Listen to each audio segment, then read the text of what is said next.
आइए हम इब्रानियों अध्याय 3 और उसका पद 1। इब्रानियों अध्याय 3 और पद 1 हम देखते हैं। प्रभु यीशु मसीह प्रेरित और हमारा महायाजक है। वहां इस प्रकार से लिखा है, सो हे पवित्र भाइयों, तुम जो स्वर्गीय बुलाहट में भागी हो, उस प्रेरित और महायाजक यीशु पर जिसे हम अंगीकार करते हैं ध्यान करो। यह संदेश हम देखते हैं पवित्र भाइयों को संबोधित किया गया है, नहीं? और हम सभी विश्वासी जिसे हम अंगीकार करते हैं हमारा उद्धार करता है, और हम देखते हैं हम सब विश्वासी अपनी अवस्था के दृष्टिकोण में पवित्र हैं, नहीं? हम हमारी दृष्टि में पवित्र हैं। वैसे ही विश्वासियों को अपने व्यवहार में भी हमें अपने व्यवहार में भी पवित्र बनने की आवश्यकता है। हम सब जो विश्वासी बैठे हैं, नहीं, हमें हमें हमारे व्यवहार में भी पवित्रता को लेके आना आवश्यक है। विश्वासी मसीह में पवित्र हैं, हम सब मसीह में पवित्र हैं, पर विश्वासियों को यह पवित्रता की कोशिश करते रहना आवश्यक है कि हम पवित्र बने रहें, और वो होगा पवित्र आत्मा के अनुसार चलने में, पवित्र आत्मा के अनुसार जीवन जीने के द्वारा, और पवित्र आत्मा के अधीनता में चलने के द्वारा। ये कार्य है जो हम स्वयं को पवित्रता की ओर जो बढ़ाते हैं, ये स्वयं हम अपने आप नहीं कर सकते, क्योंकि हम तो अपनी दृष्टि में पवित्र हैं ही। कोई ये नहीं बोलेगा कि कोई विश्वास ये बात नहीं बोलेगा कि मैं अपवित्र हूं, मैं गलत कर रहा हूं, या मैं पापी हूं, या मैं अपवित्र हूं। ये कोई नहीं बोलेगा। हम अपनी दृष्टि में पवित्र हैं, लेकिन पवित्रता में चलने के लिए पवित्र आत्मा की आवश्यकता बहुत ही जरूरी है, प्रियजनों। तो हम यहाँ प्रभु यीशु मसीह जो प्रेरित और महायाजक, ये दो पद हम जब पुराने नियम में देखते हैं तो दो व्यक्ति संभालते थे, नहीं? दो प्रेरित और महायाजक के लिए दो व्यक्ति थे, और ये दो जन संभालते थे। जब हम पुरानी वाचा के अंतर्गत मूसा को देखते हैं, नहीं, तो वो एक मूसा एक प्रेरित, और जो परमेश्वर के द्वारा परमेश्वर के अधिकार से अधिकार में भेजा हुआ, नहीं? मूसा इज़राइल के महायाजक महानायकों में से हम देखते हैं एक था। मूसा महानायकों में से एक नायक था। जब हम इब्रानियों का हम 11 अध्याय जब हम पढ़ते हैं तो वहां हमको क्लियर मिलता है योद्धाओं के बारे में। उन योद्धाओं में से एक हम देखते हैं मूसा भी है, जो परमेश्वर के द्वारा परमेश्वर के अधिकार से भेजा गया। मूसा इज़राइल का एक हम देखते हैं महानायक उस समय, नहीं? तो पर मसीह मूसा की तुलना में असीमित उत्तमता को दर्शाता है, असीमित उत्तमता को दर्शाता है। मसीह को प्रेरित और महायाजक के बारे में हम यहाँ देखते हैं।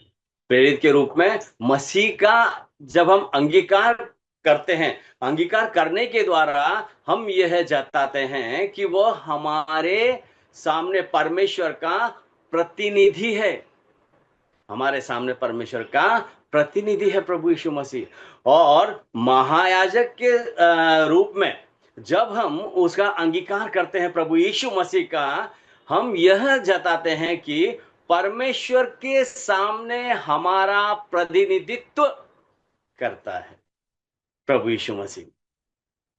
तो हम ये पढ़ते हैं इब्रानियों 3 अध्याय में ही उसका 2 से 5 तक हम इस प्रकार से पढ़ते हैं वहां, वहां इस प्रकार से लिखा हुआ है, जो अपने नियुक्त करने वाले के लिए विश्वास योग्य था, जैसा मूसा भी उसके सारे घर में था, क्योंकि वह मूसा से उतना बढ़कर महिमा के योग्य समझा गया है, जितना कि घर बनाने वाला घर से बढ़कर आदर रखता है।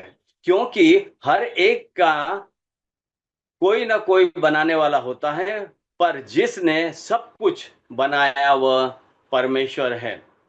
मूसा तो उसके सारे घर में सेवक की नाई विश्वास योग्य रहा, कि जिन बातों का वर्णन होने वाला था उनकी गवाही दे। परमेश्वर के घर में मूसा सेवक की नाई विश्वास योग्य रहा।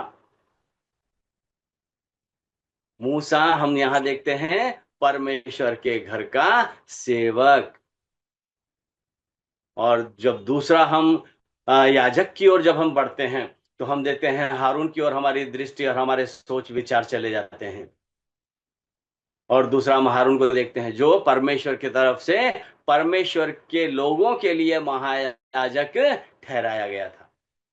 और ये हम पढ़ते हैं इब्रानियों अध्याय 5 उसका 1 से लेके 5 तक। इब्रानियों 5 उसका 1 से लेके 5 तक हम पढ़ते हैं। वहां इस प्रकार से लिखा हुआ है, क्योंकि हर एक महायाजक मनुष्यों में से लिया जाता है, और मनुष्यों ही के लिए उन बातों के विषय में जो परमेश्वर के से संबंध रखती है ठहराया जाता है, कि भेंट और पाप बलि चढ़ाया करे, और वह अज्ञानों और भूले भटकों के साथ नरमी से व्यवहार कर सकता है, इसलिए कि वह आप भी निर्बलता से घिरा है। और इसीलिए उसे चाहिए कि ऐसे लोगों के लिए वैसे ही अपने लिए भी पाप बलि चढ़ाया करे। और यह आदर का पद कोई अपने आप से नहीं लेता, जब तक कि हारून की नाई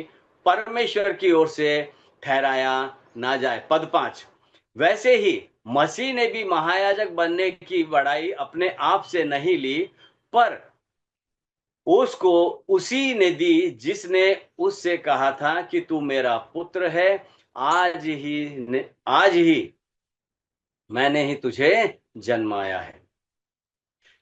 यहां हम देखते हैं याजक हारून, जब हम देखते हैं हारून को याजक के स्थान पे, और फिर उसके बाद में देखते हैं कोई मनुष्यों में से खाली हारून का ही वंश चलता रहा, लेकिन हम यहाँ क्या देखते हैं, प्रभु यीशु मसीह को महायाजक के रूप में देखते हैं। ये पद भी प्रभु यीशु मसीह को दिया गया। हम देखते हैं प्रेरित भी और महायाजक भी। याजक पद एक महत्वपूर्ण पद है, उस समय था और आज है। बहुत महत्वपूर्ण पद है ये। इसलिए इस कार्य के लिए हारून के समान परमेश्वर की ओर से कोई ठहराया जाना आवश्यक था। नहीं तो मनुष्यों में अगर महायाजक होते रहते तो अब तक महायाजक मरते ही रहते।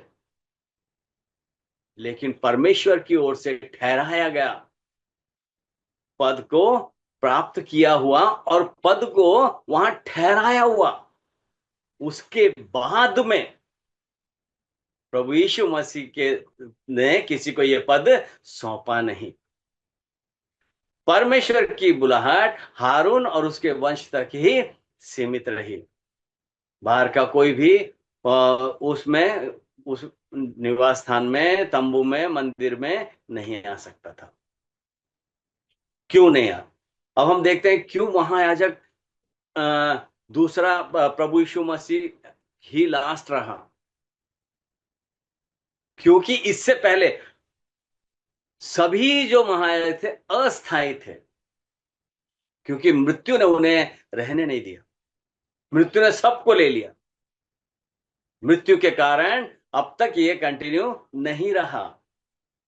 लेकिन हम यहाँ क्या देखते हैं, प्रभु यीशु मसीह ने उस महायाजक पद को लिया है, तो फिर किसी को नहीं दिया गया। हम परमेश्वर की संतानों के लिए योग्यता के आधार पर महायाजक योग्यता के आधार पर महायाजक है प्रभु यीशु मसीह। वो उस योग्य है, वो ये योग्यता रखता है और ये पद को वो कायम रख सकता है सदा और सर्वदा के लिए। मेरे प्रियजनों, बहुत धन्य है हम लोग। फिर हम देखते हैं जो सदा जीवित रहेगा, जिसका पद सदा बना रहेगा, जिसका सिंहासन, जिसकी राजगद्दी सदा बनी रहेगी, जो सर्वश्रेष्ठ है, ऐसा हमारा महायाजक है। हमारा महायाजक परमेश्वर का इकलौता प्रिय पुत्र, इकलौता, और वो भी प्रिय, जो आदि में सबसे पहले जन्माया गया, जो आदि में सबसे पहले जन्माया गया, जो देहधारण में जन्माया गया और जो पुनरुत्थान में जन्माया गया। मेरे प्रियजनों, ये पद अटल है। क्यों? क्योंकि वो पद को संभालने वाला अटल है, सर्वश्रेष्ठ है। प्रेरिताई में हमने देखा कि मूसा, और महायाजक में देखा हमने हारून।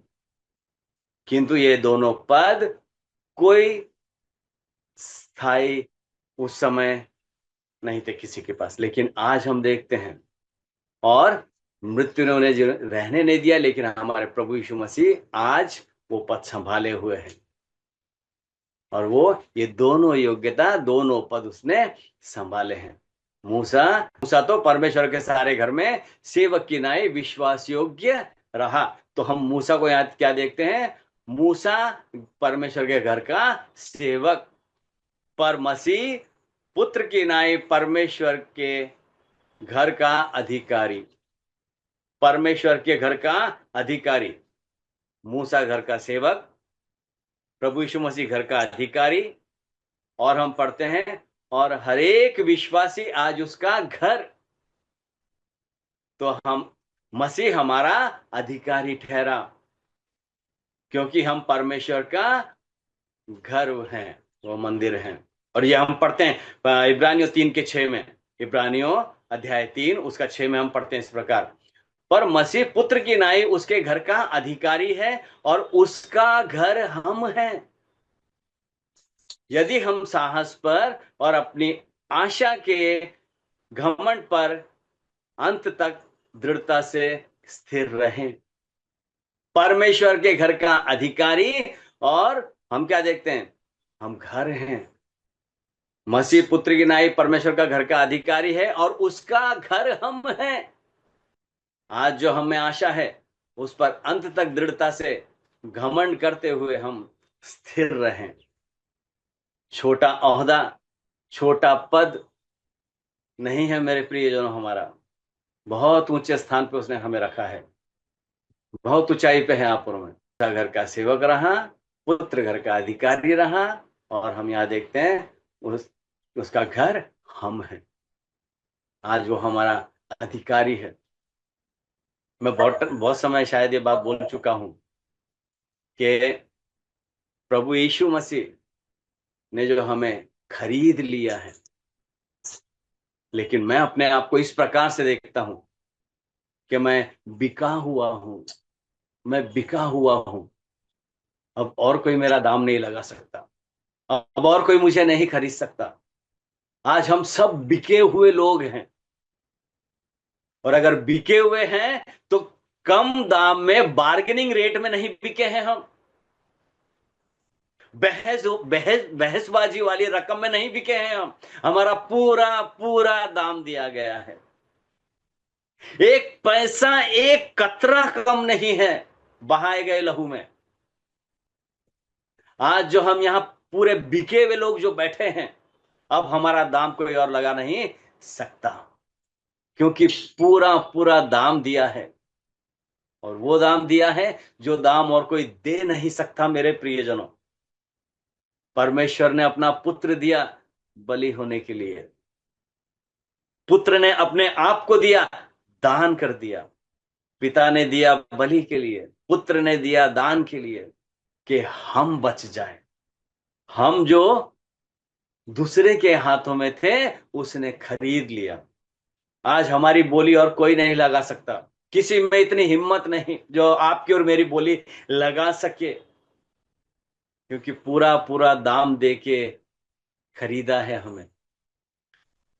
जिस प्रकार हमने पद पढ़ा, इब्रानियों 3 का 1, सो हे पवित्र भाइयों, तुम जो स्वर्गीय बुलाहट के भागी हो, स्वर्गीय बुलाहट के भागी हो, आपको और मुझे कौन अपने जायदाद में भागीदार ठहराएगा? कौन हमें भागी रखेगा? कौन कहेगा कि तू मेरे घर का अधिकारी, या तू मेरे मेरे इस चीज में भाग ले ले? लेकिन मेरे प्रियजनों, सांसारिक चीजों में नहीं, लेकिन स्वर्गीय चीजों में भागीदार ठहराया है आपको और मुझे। सो हे पवित्र भाइयों, तुम जो स्वर्गीय बुलाहट में भागी हो, उस प्रेरित और महायाजक यीशु पर जिसे हम अंगीकार करते हैं, ध्यान करो। आज हमारा ध्यान कहाँ है मेरे प्रियजन? आज हमारी दृष्टि किधर है मेरे प्रियजन? क्या जिस मार्ग से प्रभु यीशु मसीह ने हटा के जिस मार्ग पे हमें खड़ा किया है, उस मार्ग पे हमारी दृष्टि है? उस मार्ग पे हमारा ध्यान है? उस मार्ग पे हमारा लक्ष्य है? बहुत ध्यान देना है प्रियजनों, कि आज हमारी दृष्टि किधर है, आज हमारा ध्यान कहाँ है? क्योंकि हम स्वर्गीय बुलाहट के भागी हैं। उस स्वर्ग में हमारा भाग ठहराया हुआ है। हम बहुत धन्य हैं मेरे प्रियजनों, हम बहुत धन्य हैं कि हमें उसने चुना है जिसने पूरी सृष्टि की रचना की। हमें उसने चुना है जिसने हमारी रचना की। हमें उसने चुना है जो सर्वश्रेष्ठता के सिंहासन पर विराजमान है। ऐसे प्रभु ने हमें चुना है। इसलिए हम यीशु पर जिसे हम अंगीकार करते हैं, आज भी हम अंगीकार करते हुए बढ़ रहे हैं प्रभु यीशु मसीह को। आज भी कदम कदम पे अंगीकार करते जा रहे हैं। आज हमने ऐसा नहीं कि अंगीकार करना छोड़ दिया, आज भी हम स्वीकार करते हैं, आज भी हम अंगीकार करते रहते हैं, और हम उस पर ध्यान करते हैं। जरूरी नहीं कि हम उद्धार में आए जब भी हमने स्वीकार और अंगीकार किया है। हम रोज स्वीकार करते रहते हैं, रोज अंगीकार करते रहते हैं उसे। क्यों? क्योंकि पश्चाताप रोज है मेरे प्रियजन। महान परमेश्वर का धन्यवाद हो कि वो प्रेरित है, वो मेरा महायाजक है, और परमेश्वर के घर का अधिकारी है, और उसका घर मैं हूं जो उसने खरीदा है, और अपने लहू का एक एक कतरा मेरे लिए बहाया और मुझे मोल ले लिया। आज मैं बिका हुआ हूं, इसीलिए मेरा प्रभु यीशु मसीह मेरे प्रेरित है, मेरा महायाजक है, और मेरा अधिकारी है, क्योंकि मैं उसका परमेश्वर का घर हूं। प्रभु इन वचनों से हमें आशीषित करे।